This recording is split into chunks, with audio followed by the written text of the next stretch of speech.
আমি আর নেজাম ভাই একসাথে বসে উপভোগ করলাম টাটকা মিষ্টি আর সুস্বাদু পাকা আম। আসসালামু আলাইকুম। আমি আরিফ গড়ের বাগান থেকে। আমাদের পুকুর পাড়ে রয়েছে কয়েকটি পুরনো আম গাছ।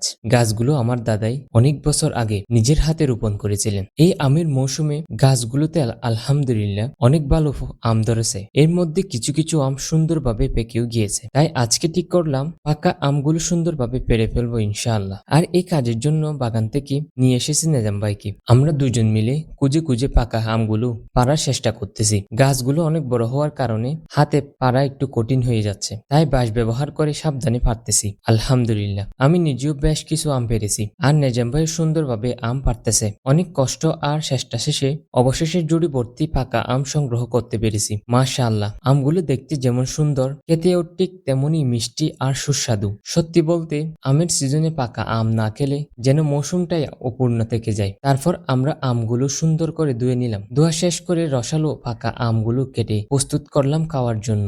আমি আর নেজাম ভাই একসাথে বসে উপভোগ করলাম টাটকা মিষ্টি আর সুস্বাদু পাকা আম। আলহামদুলিল্লাহ নিজ গাছে ফল খাওয়ার আনন্দটাই আলাদা। সবাই ভালো থাকবেন। আসসালামু আলাইকুম।